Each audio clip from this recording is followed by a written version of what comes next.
দর্শক, ever care হাসপাতালে আছেন সহকর্মী তাইফুর রহমান তুহিন, দুঃখিত, সহকর্মী রায়হান। আমরা যাচ্ছি রায়হানের কাছে। রায়হান, আপনি তো এভার কেয়ারের সামনেই আছেন। আমরা জানি খালেদা জিয়ার মৃত্যুতে পুরো দেশ এবং জাতি শোকে স্তব্ধ এবং নেতাকর্মীরাও স্বভাবতই শোকে বিহ্বল হয়ে আছেন। আপনি সেখানকার এভার কেয়ারের সামনের পরিস্থিতি আমাদেরকে একটু জানাবেন। জি, আপনি যেমনটা বলছিলেন, সত্যি বলতে আসলে খালেদা জিয়া যখন ৬টার দিকে খালেদা জিয়ার মৃত্যুর খবর ছড়িয়ে পড়ে তখন থেকেই কিন্তু শোকে স্তব্ধ হয়ে পড়ে পুরো দেশ। তারই ধারাবাহিকতায় আমরা দেখেছি রাজধানীর এভার কেয়ার হাসপাতালের সামনের চিত্র। এখানে কিন্তু দলে দলে নেতাকর্মীরা আসছেন এবং তারা কিন্তু সকলে শোকে কাতর অবস্থায় রয়েছেন। আমরা দেখেছি তারা কিন্তু এখানে অনেকে মাটিতে বসে কান্না করছেন। মূলত বেগম জিয়ার যে বিগত দিনে তাদের কাছে যে স্মৃতি রয়েছে সেই স্মৃতিচারণা অনেকে করছেন। অনেক নেতাকর্মীরা বলছেন যে গৃহবধূ থেকে বাংলাদেশের রাজনীতিতে উঠে আসা যে এক উজ্জ্বল নক্ষত্রের যে এই বিদায় নিয়ে এসেছে, এটা তারা কিন্তু কোনোভাবেই মেনে নিতে পারছেন না। আমরা ক্যামেরার চোখে আপনাদের দেখাই, এখানে কিন্তু বিপুল পরিমাণ নেতাকর্মীরা রয়েছেন ঢাকা সহ ঢাকার আশপাশ থেকে নেতাকর্মীরাও কিন্তু আসছেন যে মৃত খালেদা জিয়াকে হলেও যে এক নজর তারা দেখতে পারেন। এই জন্য কিন্তু তারা আসলে এভার কেয়ারের সামনে ভিড় করছেন। আমরা যদি এখানের নেতাকর্মীদের সাথে একটু কথা বলতে চাই, আমরা জানতে চাই তাদের আসলে এই মুহূর্তের যে যে আমি সুনামগঞ্জ জেলার দোয়ারাবাজার উপজেলা থেকে আসছি। গত রাত্রে আমার ঘুম হয় না, এমনিতেই 7টার সময় ফেসবুক বিলাসের মধ্যে দেখলাম আমাদের প্রিয় নেত্রী মারা গেছেন। সাথে সাথেই আমরা সুনামগঞ্জ থেকে আমাদের প্রিয় নেতা জনাব কলিমুর রহমদ মিলন, তাদের শীর্ষের প্রার্থী, ওনার সাথে আলোচনা করে আমরা নেতাকর্মীরা আসছি। আমাদের এই নেত্রী মারা যাওয়াতে আমাদের সুনামগঞ্জ জেলায় সুখের ছায়া তৈরি হয়েছে। মানে আমরা সারা বাংলাদেশে আমরা এখন অভিভাবক হারাইলাম। আল্লাহ যাতে আমাদের নেত্রীকে বেশ নসিব করেন। জি, আপনারা শুনছিলেন যে আসলে শুধু রাজধানী নয়, রাজধানী সহ দেশের বিভিন্ন প্রান্ত থেকে কিন্তু মানুষ এসেছেন এবং কি তারা খালেদা জিয়ার যে স্মৃতিচারণ তারা কিন্তু করছেন। আমরা এখানে অনেক নারী নেত্রী দেখেছি, আমরা দেখেছি শিশু সহ, আমরা শিশুদেরকেও কান্না করতে দেখেছি। আসলে তারা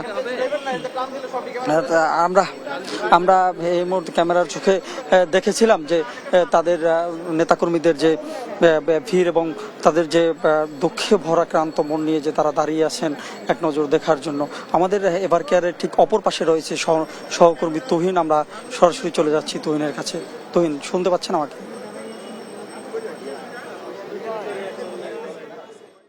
যে এতক্ষণ শুনছিলেন যে আমাদের সহকর্মী রায়হান বলছিলেন যে আসলে এই এভার কেয়ার হাসপাতালের সামনের যে পরিস্থিতি সেটি কিন্তু আসলে আমরা সকাল থেকে যেটি দেখছি যে আসলে খালেদা জিয়ার এই চলে যাওয়ার খবর শুনেই কিন্তু আসলে এখানে নেতাকর্মী থেকে শুরু করে সাধারণ যে মানুষ রয়েছেন তারাও কিন্তু এখানে ভিড় করেছেন এবং তারা তাদের যে আবেগঘন একটি পরিবেশ এবং খালেদা জিয়াকে নিয়ে তাদের যে অভিজ্ঞতা, যে স্মৃতি রয়েছে সেই স্মৃতিচারণ করছেন। এবং এখানে আমরা দেখছি যে আসলে যতই বেলা বাড়ছে ততই কিন্তু নেতাকর্মী এবং সাধারণ মানুষদের ভিড় লক্ষ্য করা গেছে। তারা কিন্তু আসছেন যে আসলে খালেদা জিয়া আজ দুনিয়াতে নেই, এটি শোনার পরেই আসলে তারা থাকতে পারেনি। আর আসলে তারা চেয়েছেন যে একটু হাসপাতালের কাছে গিয়ে তাকে একটু দেখার জন্য অথবা সর্বশেষ কী পরিস্থিতি আসলে শোনার জন্যই ছুটে এসেছেন অনেকেই। যেটা নেতাকর্মীরা যেটি বলছেন যে আসলে খালেদা জিয়া দীর্ঘ তার এই বর্ণাঢ্য রাজনৈতিক জীবনে তিনি যা করে গেছেন, যেই অবদান রেখে গেছেন, সেটি আসলে কখনোই ভোলার মতো নয়। সেটি আসলে কোনো নেতা পক্ষে আসলে আদৌ সম্ভব হবে কিনা সেটিও নেতারা প্রশ্ন তুলছেন। বলছেন যে আসলে তিনি মুক্তিযুদ্ধ থেকে শুরু করে মুক্তিযুদ্ধের পরবর্তী সময় এবং এই যে বিগত 17 বছর স্বৈর শাসকের এই বিভিন্ন রোষানলে বিভিন্ন ধরনের জুলুম নির্যাতন সহ্য করে এই দলকে টিকিয়ে রেখেছেন এবং দেশের মানুষকে একটি সুন্দর বাংলাদেশ উপহার দেওয়ার যে বিষয়টি, সেই সাথে এই যে রাজনীতিতে একটি গণতন্ত্র প্রতিষ্ঠা, অর্থাৎ একটি গণতান্ত্রিক বাংলাদেশ বিনির্মাণে তিনি যে অবদান রেখে গেছেন সেগুলো আসলে কোনোভাবেই ভুলতে পারবেন না বাংলাদেশের মানুষ। কারণ তিনি ব্যক্তি জীবনে অনেক কিছুই উৎসর্গ করেছেন। জানেন যে আসলে যখন রাজনীতিতে তিনি এসেছেন, অর্থাৎ তখন কিছুদিনের মধ্যে, অর্থাৎ কয়েকটি বছরের মধ্যেই তিনি কিন্তু আসলে স্বামীকে হারিয়েছেন। তারপর একটি লম্বা সময় দলকে সংগঠিত করেছেন। 91-তে সে কিন্তু সেই 90-এর এরশাদ বিরোধী যে আন্দোলন, সেই আন্দোলনে কিন্তু তিনি সক্রিয় ভূমিকা পালন করেছেন এবং সে যে আপোষ, সেখানে কিন্তু স্বৈর শাসকের কাছে কোনোভাবে কোনো আপোষ তিনি করেননি, যার ফলশ্রুতিতে কিন্তু আমরা দেখেছি যে বিএনপি রাষ্ট্র পরিচালনার দায়িত্ব। নতুন রিন গভীর থেকে পরিষ্কার করে কাপড়কে রাখে নতুনের মতো উজ্জ্বল। নতুন রিন অ্যাডভান্সড পাউডার। খুবই গাম্ভীর্যপূর্ণ, ব্যক্তিত্বপূর্ণ একটা অবয়ব চেহারার পরেও যেরকম করে সহজ সরলভাবে কথা বলতেন, আমি মনে করি তার ইমেজ, তার ছবি বাংলাদেশের মানুষের মনে বহুদিন গাঁথা থাকবে। সামনে নির্বাচন, এটা এরকম একটা জটিল সময় ছিল যার কিছু কিছু উদাহরণ আমরা এর মধ্যে পেয়েছিলাম। কিছু কিছু খুবই গুরুত্বপূর্ণ সিদ্ধান্ত নেবার প্রশ্ন আসছিল, যখন আমরা অনেকেই বিচলিত হয়েছিলাম, কি সিদ্ধান্ত নেব সেটা ভালো করে বুঝতেও পারিনি। সেই সময় অনেকে হয়তো মনেও করেনি, তবু বেগম জিয়ার সিদ্ধান্ত জাতিকে একটা শান্তি, অগ্রগতি এবং সামনে যাবার পথ এবং দিশা দিয়েছিল। আমি জানি এখনো সমস্ত সংকট কেটে ওঠেনি, আমরা আরও সংকটের মধ্যে আবার পড়েও যেতে পারি। শুধু এই আশঙ্কা থেকেই আমরা চাচ্ছিলাম যেন বেগম জিয়া আমাদের সঙ্গে থাকেন, বোধ নিয়ে, বুদ্ধি নিয়ে, বিবেচনা নিয়ে। But man proposes, god disposes. আমাদের এরকম হয়েছে। আমরা এখন এরকম একটা জায়গায় আসছি যখন সিদ্ধান্ত আমাদের নিজেদের নিতে হবে। বেগম জিয়ার প্রতি গভীর শ্রদ্ধা রেখে তার এই চলে যাওয়ায়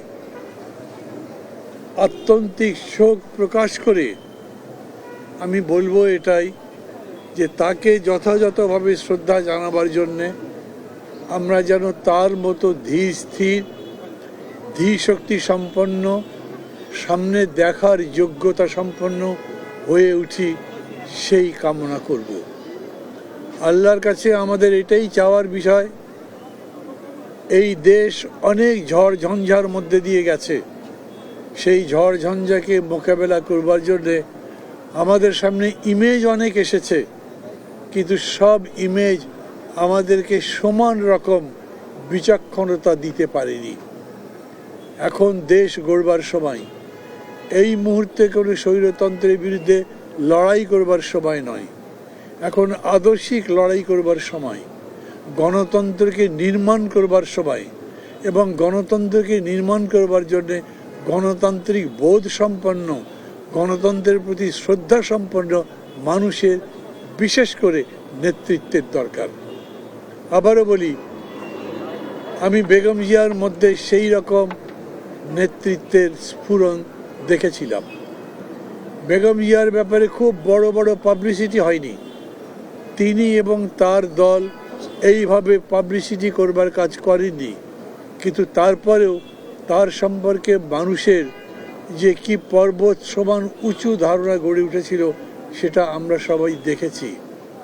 আমি চাইব আজকে আপনারা এতজন মানুষ, সংবাদপত্রের কর্মীরা, ফটো সাংবাদিকরা যারা যারা আছেন, সাধারণ মানুষ যারা আছেন, সবাই তার মৃত্যুর এই শোককে আগামী দিনের নতুন বাংলাদেশ গড়ে তোলবার, একটা সমৃদ্ধ গণতান্ত্রিক দেশ গড়ে তোলবার, আমি যেরকম করে বলি একটা কল্যাণ রাষ্ট্র গড়ে তোলবার, মানে যে রাষ্ট্র জনগণের কল্যাণকেই তার সবচাইতে বড় বিবেচ্য বিষয় মনে করবে, সেই রকম একটা দেশ গড়ে তোলবার সংগ্রামে আমরা বেগম জিয়াকে সামনে রেখে সামনে চলব এবং আমাদের যেখানে পৌঁছানো দরকার সেই জায়গায় পৌঁছাতে পারব।